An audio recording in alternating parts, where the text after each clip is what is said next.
Thank you to everyone out there for joining. So my name is Peter Sinclair. I am the CEO and co-founder of beatBread. We provide funding to independent artists and independent labels in a way that helps them advance their careers, provides working capital, and choice of their partners. We will get more into what we are and how we do it in just a second, but I'm going to pause for a second and let Matthew introduce himself. Hi guys, Matthew Tilley here just outside New York City. Peter's over there in Los Angeles, California. For all of those of you in the cold can be jealous of him. And yeah, I've been with beatBread almost since day one, helping us navigate our way through the music business, having had almost 20 years experience at Capitol and Virgin and Universal and a bunch of other places. Fantastic. Well, great. Well, guys, I'm going to launch into a quick overview of what beatBread is, and Matthew will actually give a demo of the platform for those of you to sort of see how it works, and then I think we'll have some questions after that. Before getting into the presentation, and it's part of the presentation. Well, why don't we do the presentation? I'll give a little bit of the origin story of the company in the process. So let me share my screen, and we will go from there. Okay.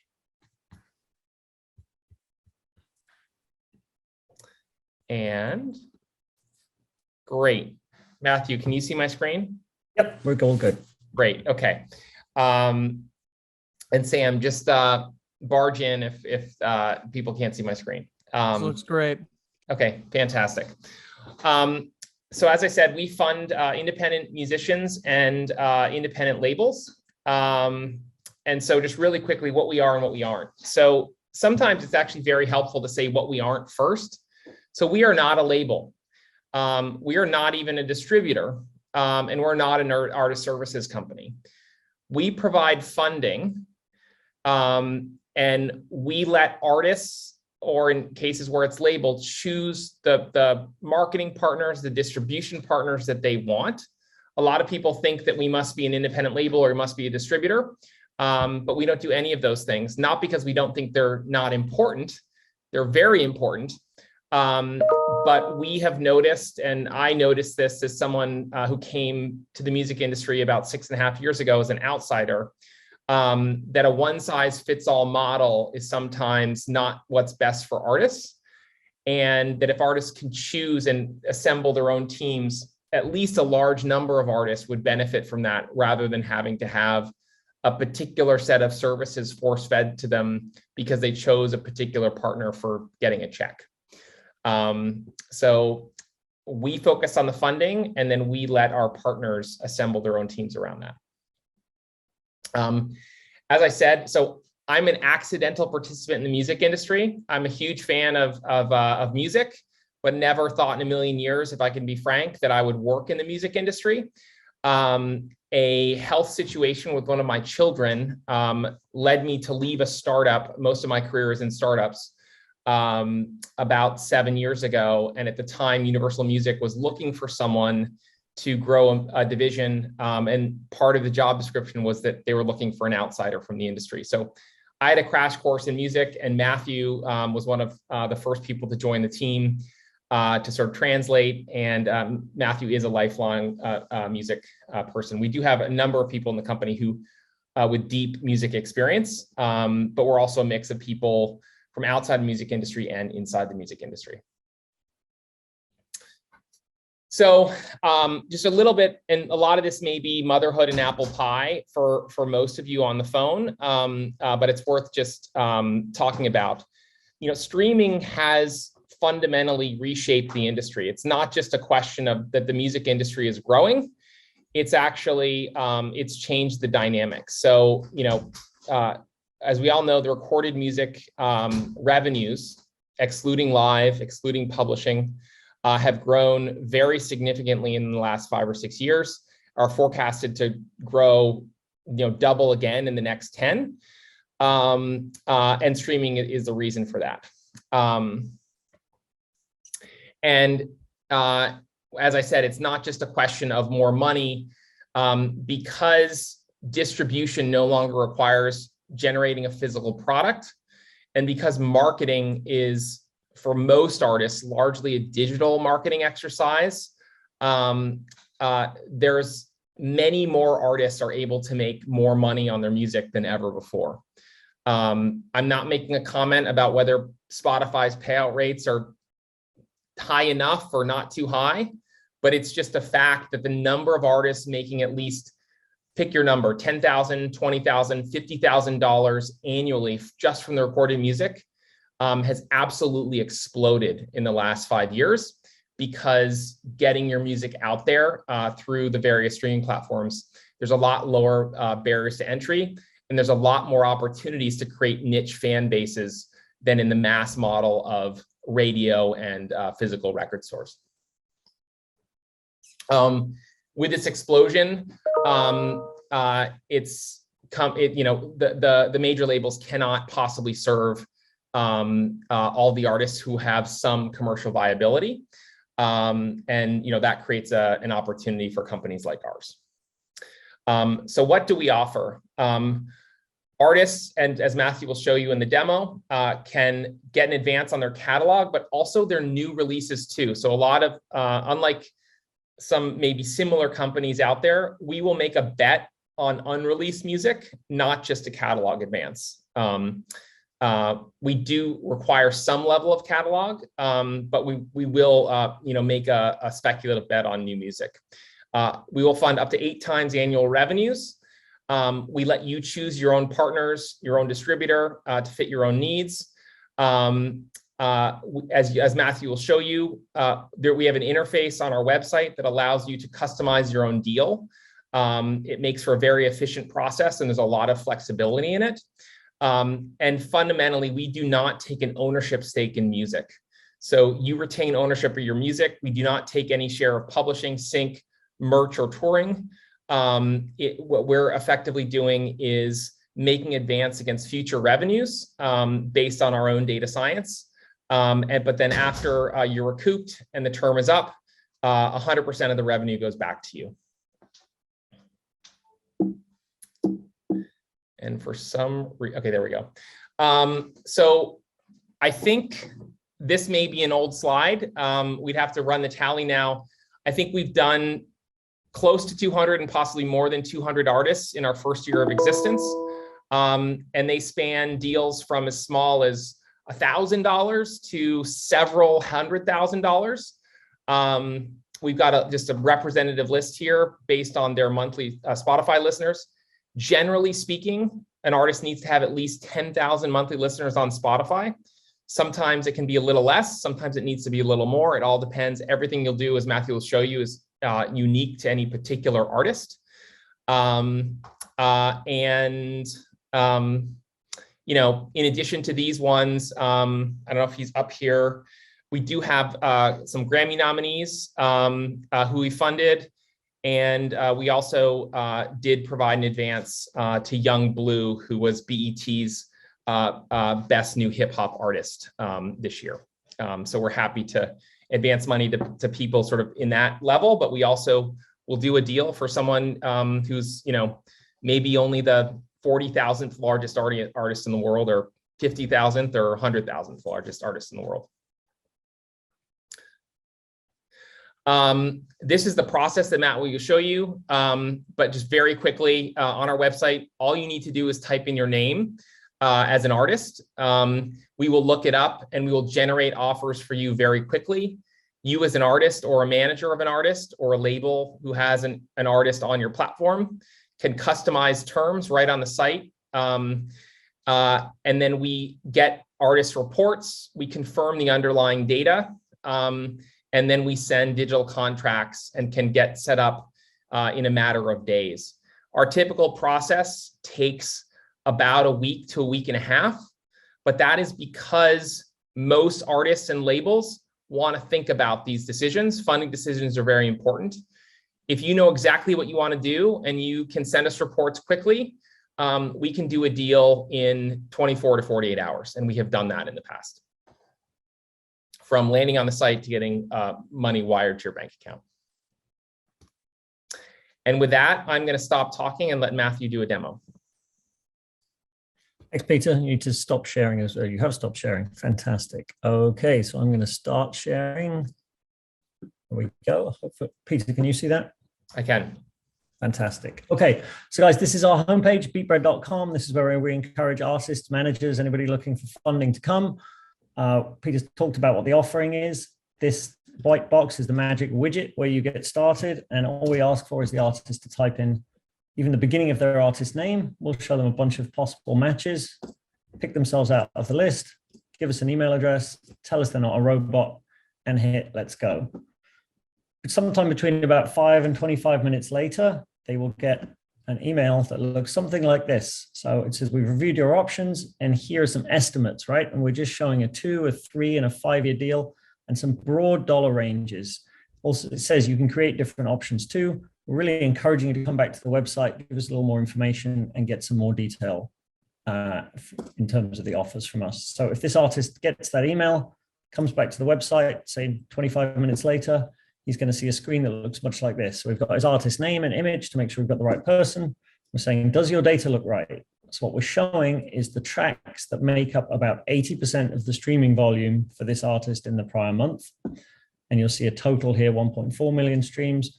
We're pulling these numbers from Nielsen and from BuzzAngle. So it is from, Spotify and Apple and Deezer and YouTube and Boomplay and all the possible streaming services that are pulled into Nielsen and BuzzAngle. We're showing what each of those tracks streamed in the prior month.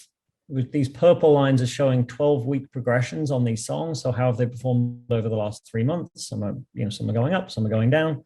This one was new about 10 weeks ago. And then the last part is we show them what we think is their share of streaming income. Now we're using metadata to make a guess here. If the artist is the only named artist on a track, we guess at 100%. If there's another artist featured on their track, we guess at 80%. And if the artist is featured on someone else's track, we guess at 20%. But the artist can say down here either, yes, that's all right, or no, I need to adjust.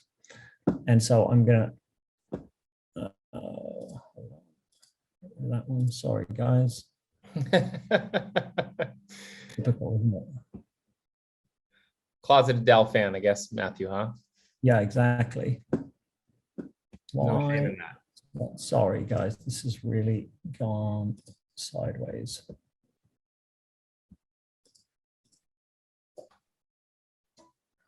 So you guys are peeking into the back end of our system right now. Exactly. We'll be back to normal in a second. Shouldn't have opened that second window. Okay. Oh, where is he? Here we go. Okay. Back to where we were supposed to be. So now I need to adjust. So this artist might say something like, and I'm going to make this up, I paid 20% to a producer on this track. Yep, that track's all mine. That one's all mine. On this one, I did a 50-50 deal with a label. So I'm actually only getting 50% of that income. And on this track, I actually took an advance from a distributor already. So I'm getting 0 from, right? And the last thing we asked them, again, this is just in service of getting these estimates as accurate as possible. How much income did you make last month? We're giving them a range here, but this guy might say actually it was more like, $2,200 I made last month. So that's all the work the artist has to do to get some hopefully pretty accurate estimates from us. And by the way, of course, we validate this information later, but this is just in service of giving them the most accurate possible estimates. So what we didn't talk about too much is the amount of data science that sits behind all of this. So data science is the most common job title in our company. And they are the ones who built this algorithm that sits behind here and makes all these calculations, not only on a per artist basis, but actually on a per track basis. We're forecasting revenue. So what happens here? We put a stake in the ground for the artist that's saying, let's show you a catalog plus 5 new songs, plus an option for 5 more deal on a 3-year term. And there's a whole bunch of numbers that go with that. But let's start a little more simply and build it up from there. So this top slider gives the artist choice of what music to include in the deal. When it's over here on the left, it's catalog only. That means we're only advancing against music that's already been released, and anything the artist releases in future is 100% theirs. The second slider gives them the choice of how long they want the deal to be. So they can choose from 1, 2, 3, 5, or sometimes all the way up to 8 years. The third slider gives them basically the option of cash flow, right? If we said this guy was making $2,200 a month, and he says he needs to keep $1,100 a month to pay his rent, then he can choose to keep 50 or 25 or 75% of the income during the term. Again, just giving him the option for cash flow, right? So what does all actually add up to? This particular guy on a catalog only 1-year deal, we potentially, and it is estimated at the moment, I'll come back to that in a second, but we're estimating he'd get $31,550. That's at an 89% recoupment rate in his favor. And on catalog only deals, we offer a little step up recoupment rate if they recoup early. So if this one recouped in say 10 months instead of 12, the artist would get 93% of the income for the remainder of the term. So how does he get more money? Well, the first thing he can do is increase the length of the term. So a 2-year deal gets him up to $51,000. And this ratio between a 1 and a 2 and a 2 and a 3, again, is very specific to this artist because it's to do with forecasting how his catalog is going to grow or degrade over time. So on a 2-year deal, $51,000 at an 82% recoupment rate. On a 3-year deal, potentially $57,000 at a 71% rate, and so on and so on. Or, and, it's up to him to play around. He might want to include new music in the deal. So the first option is catalog plus 5 new songs. If he goes for that, we're offering $31,550 up front and potentially $16,550 against those 5 new songs. That's on a 1-year deal. Again, the artist can choose 1 year, 2 years, 3 years, 5 years, right? All the options. And again, this ratio between what they'd get on their catalog and what they get on new music is, again, very specifically calculated to the artist. Some artists see a very small fraction of their catalog advance. Some artists see a very large fraction of their catalog advance, depending how big their catalog is and how our model is forecasting. Yeah. And if I could just interrupt you, Matthew, really quickly. So guys, every artist is different, and we make predictions and we make estimated offers and offers in the end that are unique to each artist. So if you happen to come in and you're a manager and you manage one artist and you see a 2-year catalog deal and you add 5 tracks and it only goes up by 10%, that does not mean that's always what happens. Another one of your artists, you may have a 2-year catalog deal or a 3-year catalog, whatever it is, and add 5 new tracks and the offer may double, right? Everything's the same. The other thing is if you see a 1-year catalog is worth $20,000 or $5,000, whatever it is, and you go to a 2-year on a particular artist and the 5,000 becomes 7,000, it only goes up by 40%. Do not assume that that's what happens every time. We make different predictions for every artist. Just FYI, if you happen to be a manager of multiple artists, if you're an artist who has friends, if you're a label with multiple artists in your system. So with that, I will stop interrupting. Go ahead, Matthew. No, anytime. So the options for new music: catalog plus 5 new songs, catalog plus 10 new songs, catalog plus 5 new songs plus an option for 5 more, and all the way up to catalog plus 10 new songs plus an option for 10 more. Again, the artist gets to choose the length of the deal. And you'll also notice when I add new music in here, we give this additional slider so the artist can independently choose to keep, say, 25% of their catalog income and 50% of their future work income. So really up to the artist, their representative, whoever, to play around here, find something they think makes sense. No lock-in at this point, but they hopefully have found something they think they like the look of. They hit next. And this is where we're going to ask them for reports from their distributor. So we're looking ideally for 6 months worth of detailed reports from the distributor. We hopefully make that very easy. We give instructions for about 15 different distributors here. So this guy might say, oh, I've got some tracks on DistroKid. Tells exactly how to log into your DistroKid account and get the report we need. Once you've downloaded it, you simply drag and drop it here and hit confirm. You can go on adding, maybe you've got some tracks on, 1 RPM as well. There's the 1 RPM instructions. Again, drag and drop that report and hit confirm. You can keep on adding distributors. And if they're not listed, just go to the other tab and it will give you exactly what we're looking for from that report. You can drag and drop. Once you've uploaded all those reports, you just hit confirm here and submit for review. Normally within 24 hours, we're going to get back to you and actually send you back to the site. And now this is what I was trying to show earlier that sent me all sideways. If you give me a second. Approved offers. I was looking for this guy. So once you get that email back from us 24 hours later, you can come back to the site. Now this is a different artist. Hopefully this is going to load. Here we go. So now where it said estimated offers here, it now says confirmed offer. And the artist can come back and play around here knowing that any of these numbers on the left-hand side are 100% confirmed from us. You see it's valid through 12/18. They can pick any deal here, hit confirm and view offer summary. That will allow them to download an offer letter and move forward the next steps of the deal. And that is as easy or as complicated as it gets for the artist. And Matthew, if I can interrupt a second, and there's a bunch of questions I think we'll answer in a second. There's some great questions in the Q&A and in the comments. Before we get to that, everything that we have shown you here, or Matthew has shown you here, is beatBread, which is our direct to artist brand. If anyone here on this call is or knows someone who is at an independent distributor or an independent label, and they would like to offer a version of this in their own brand, we are more than happy to accommodate you.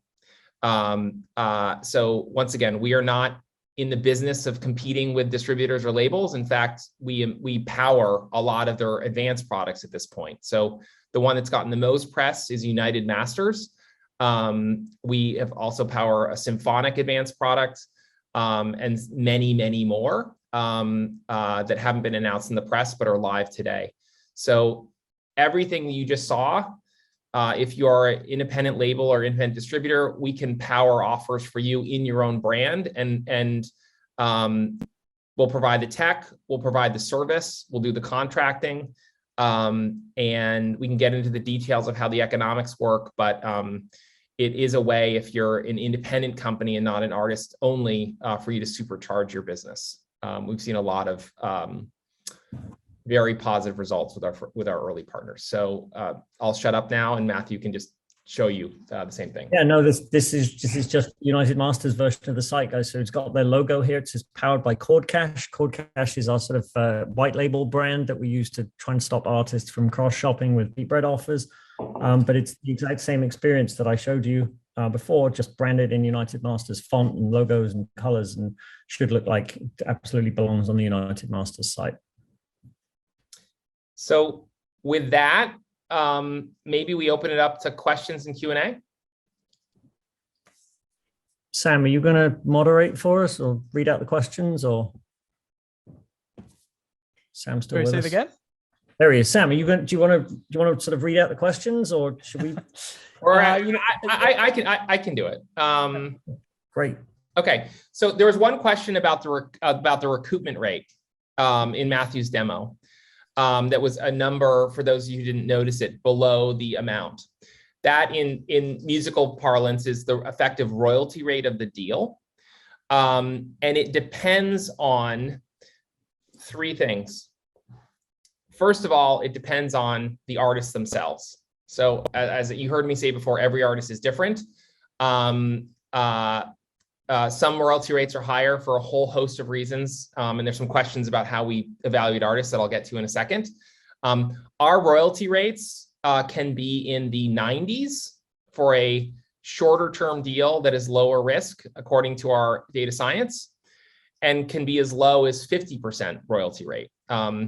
We make a policy not to go below 50%. And if you see a royalty rate or a recoupment rate on our site that's less than 50%, please give us an email, because that's an error, and it should be fixed. Our whole theme of our company is artist empowerment, and we don't want to be in the business of doing 20% royalty deals. And so that royalty number is in the artist's favor. So it depends on the artist. It depends on the length of the term. The longer the term, the lower the artist royalty rate. And third is it depends on whether or not there is new music in the deal. Generally speaking, new music increases the risk in the deal, and the royalty rate would go down.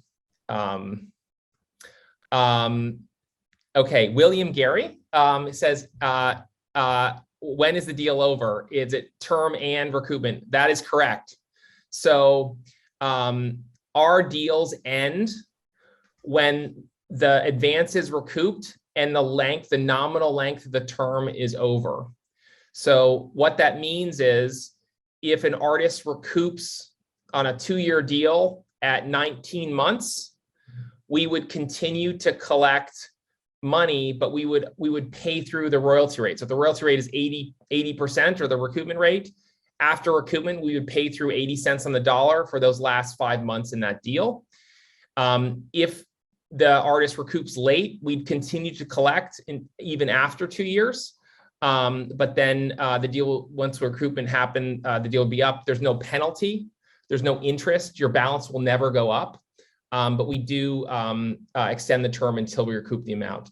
For what it's worth, the numbers we have on the site are designed to recoup right around the end of the term. That's our prediction of when you would recoup. And Peter, I think I'm right in saying if the deals we've done already, more than 70% are recouping at or ahead of where we predicted. Yeah, not a ton ahead, but yes, that's right. That's right. So we're pretty accurate. Rebecca asks, is there a reason that the threshold for acceptance is set where it is? Does the data science apply with fewer monthly? So the threshold, that's the rough 10,000 monthly listeners. It's not a hard and fast rule. Generally speaking, artists with 10,000 monthly listeners are getting somewhere in the neighborhood of $80 plus in their streaming income across all the platforms, because there's, most artists aren't 99% Spotify. There's some Apple and YouTube and Amazon and Deezer, and depending upon the region, Boomplay and Yandex if they're Russian, all those things. So it's the same data science. What we find is that below $80 a month, you're starting to get into advances that are hundreds of dollars and not at least $1,000. And just for sort of efficiency's sake, that's as low as where we're willing to go. I will say that in the next several months, we will be testing a product that may allow in some factors that allows that threshold to drop. But we haven't announced that. And honestly, we haven't finished building that version of a test product for Rebecca's sake. Hopefully that answers the question. Other questions? Does Sound Exchange income factor in? We do factor it in. We'll take that on a case-by-case basis. But it's generally digital revenue. On the lower end of the spectrum, the $1,000, $2,000, $3,000 deal, Sound Exchange is usually not a material factor. When you get into advances of several $100,000 plus, artists with that kind of footprint, often Sound Exchange can be material and it will factor into our decisions. Simon asked, does the artist have to distribute with you? No, they don't. So the artist can choose their own distributor. We have deals with artists on, I don't know the number now, it's over 30 and it might be over 40 at this point, different distributors. We collect, we get into the flow of funds with your distributor, and there are a number of mechanisms for us to do that. Sometimes we're treated as if we are a label on a distributor system. And so we have a parent account and the artist then is folded in as a child account. Sometimes with some distributors, we'll get a letter of direction, including the ones that in the press, music press, they say don't do letters of direction. We found that's not true. And then we have some other mechanisms as well. But if you love your distributor and you want to stay in your distributor, we can't always make it work, but more than 9 out of 10 times we can make it work. And a lot of those distributors you saw that Matthew listed, we've already made it work for those. Are you looking into NFT sales and distribution looking ahead? We would be foolish not to watch the market for NFTs. We do not have plans to launch an NFT product at any time in the near future. I sound like a politician. The honest answer, let me just be really frank with you guys. We might do NFTs, but we might not. This is a whole other conversation about how we think about the value we uniquely add in the system, and where we fit into the ecosystem. We think that there's value outside of NFTs, but it may be that it's a nice add-on, and we do that in the future. But jury's out. I won't say yes and I won't say no, not because I'm being cagey, because I honestly don't know what we're going to do in the next, beyond 6 months from now. We have some ideas that we want to test, but you will not see NFTs from us in March of this year. So anyway, that's the answer to that.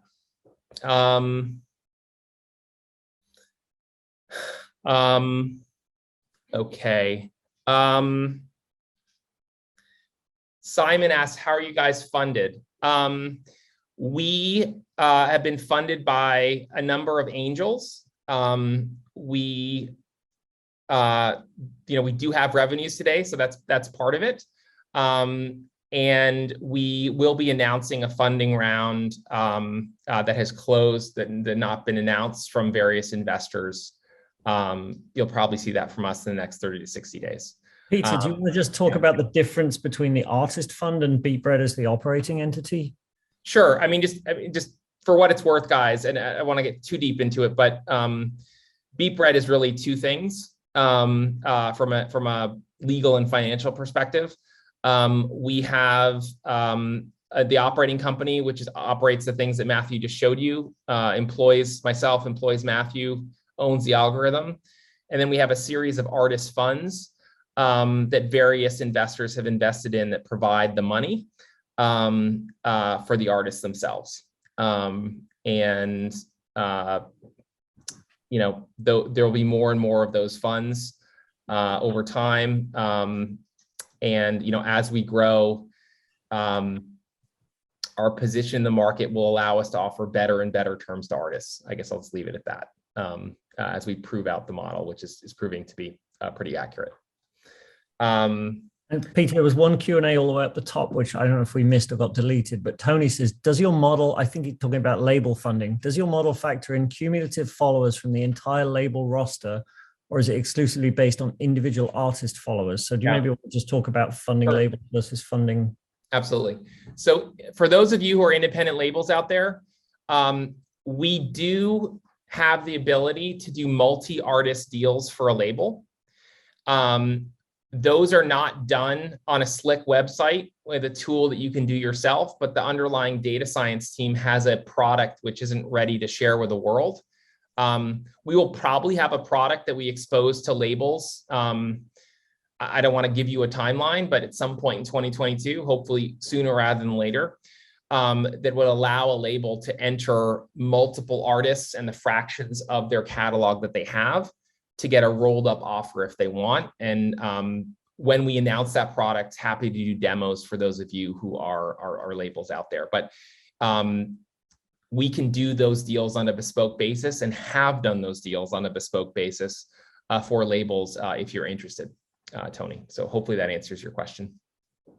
Yeah, and just to go a little bit deeper, Peter, basically for a label to give an estimate to a label, guys, we just need a list of ISRCs to get started. We can give you some pretty quick estimates based off the back of that. Do you want to also talk, Peter, for a second about labels that use our funding to go sign artists with? Sure. Yeah, I mean, just long and the short of it is, guys, in addition to doing multi-artist deals, some labels have used our funding for artists that they don't have to take the money that we would advance, sign the artist, and then we finish the deal, but we're providing the capital, get the artist. And typically those labels are maybe taking a percentage of revenues outside of our deal, which for our view is totally fine, because labels and distributors and artist services companies offer value-added services and obviously should be compensated for that. But if we can provide the capital that allows a label to expand its roster, we're more than happy to that, and we have in fact done that in the past. I will say, if you're a distributor out there, our distributor partners have had a lot of success in acquiring new artists and even consolidating the catalog of their existing artists onto their system with our advanced product. Couple more in the Q&A, Peter. Yeah, William. Yeah, we've raised money for both the fund and for the company. A lot more for the fund, for what it's worth. many tens of millions of dollars, and that capital is not access. That capital is not an issue. The company itself, obviously, the raise is smaller, but it's we'll announce it in the future, but it's in the millions of dollars.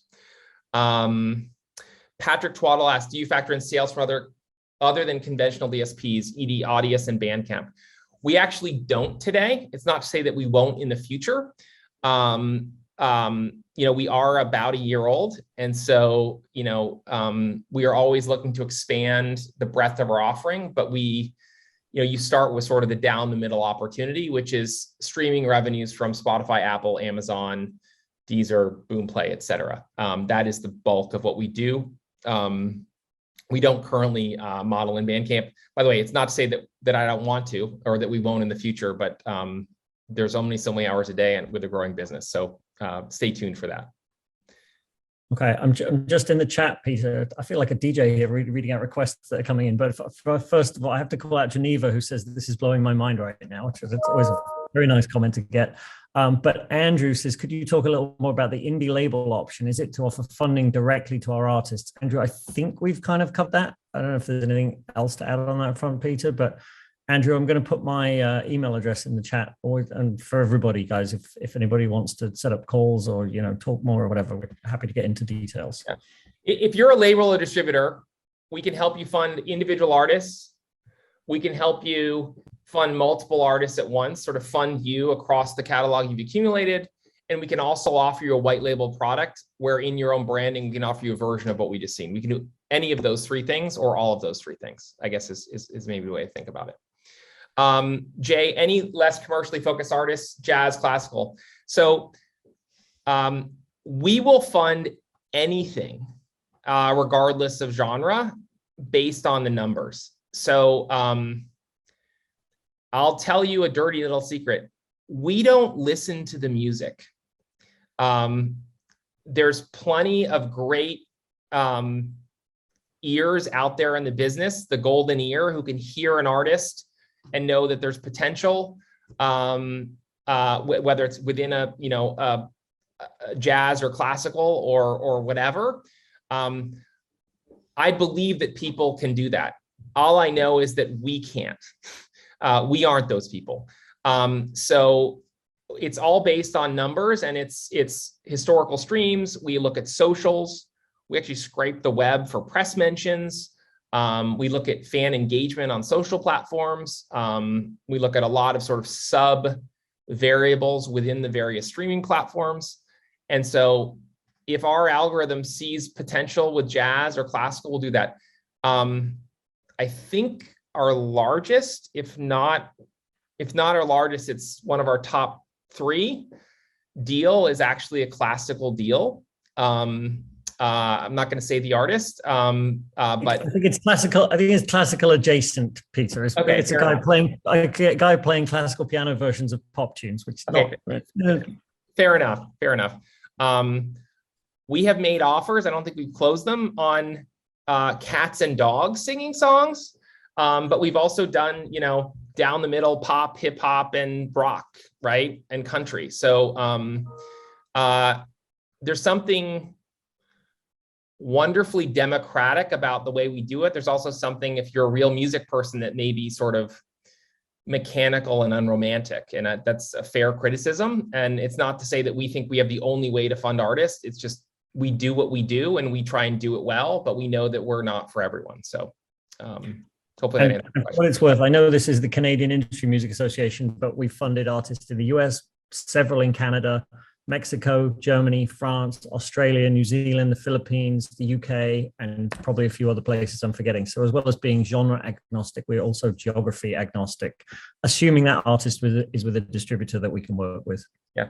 Simon asked a really important question. What happens if you don't recoup? Do you have to repay the money? No, you don't. So there is no personal liability.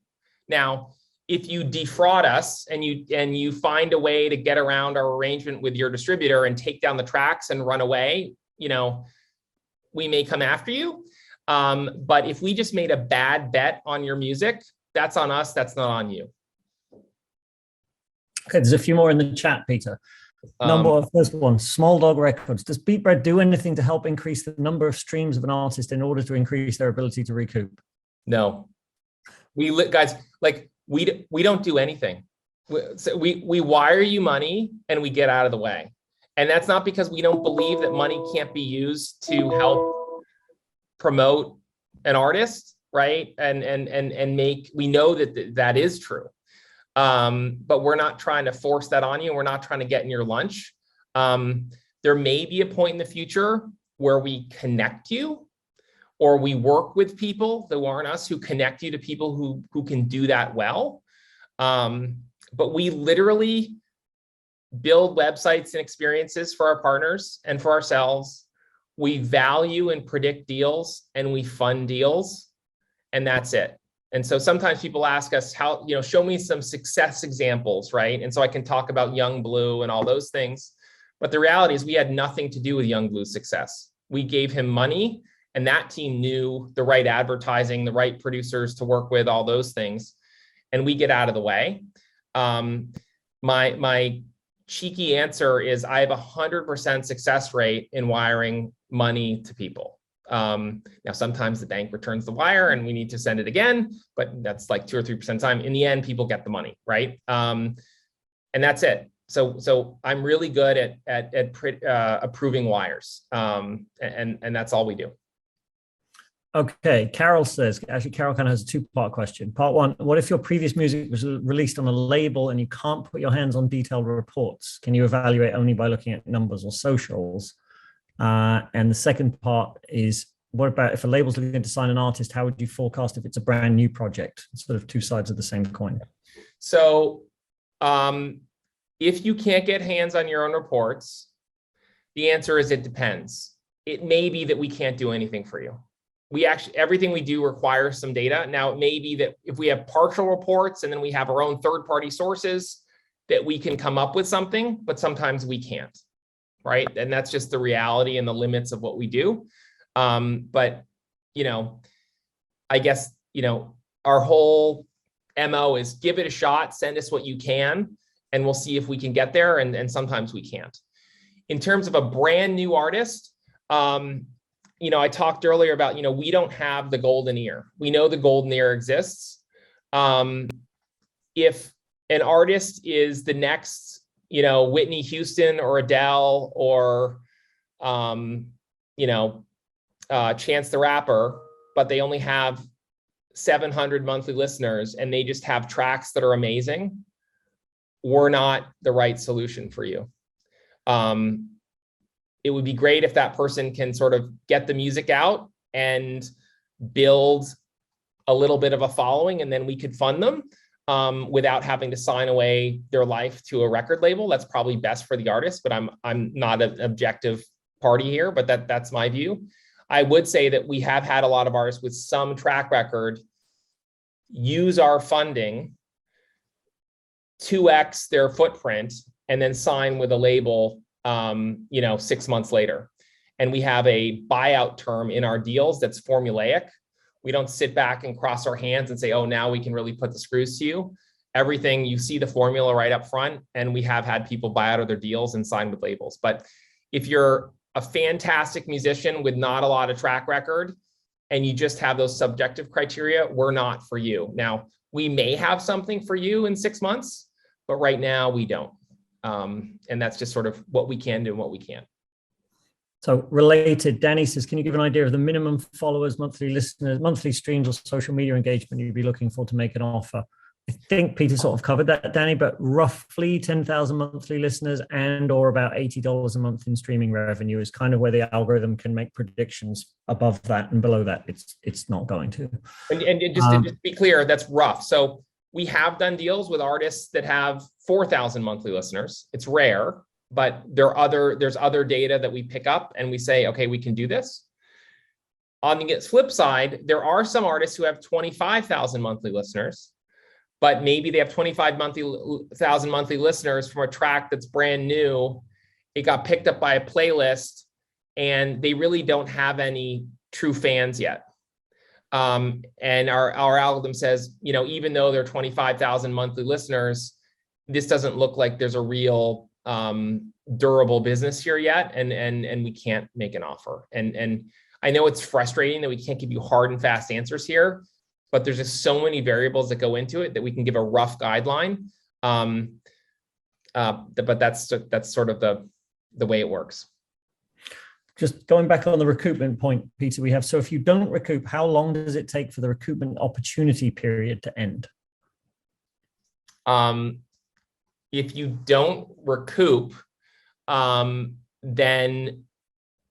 we will continue collecting until you do. Now, that said, if you've done a catalog only deal, we're not taking a share of your future works.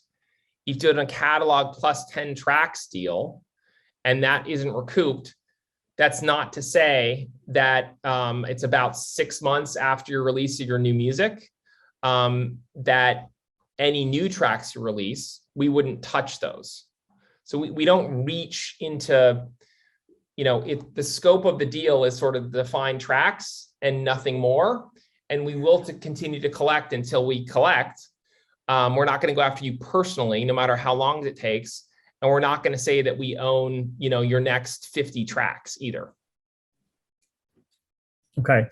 Jay has a sort of a comment, which I'm just going to add to. Jay says, I love the AI just as a check-in for the status of our profiles. Yes, guys, not a secret that you can go to beatBread.com and kind of look up the value of an artist. I would say we give 2 slots to look at artists to anyone who just comes in and puts in their email address. I've put my email in the chat, guys. It's what's easy. It's Matthew@beatBread.com. For people, once we know who you are, we're happy to increase the number of slots to 10 or 20. So if you're a manager or you run a label or something and you want to look up more than 2 artists, please look, you can use multiple email addresses to game the system, but it's much easier just to drop me a note and I'll give you 10 slots or whatever it is you want to, once we know who you are, we're happy to do that. Absolutely. And I would say this, I think it is a great way for you to sort of, I don't know if this works in Canada, the Kelley Blue Book analogy or not. That's the thing in America for used cars, like what's my used cars worth version of this. It is an estimate. Until we get the actual reports, the number isn't final. So, it may be off plus or minus 20%, but it is a good tool there.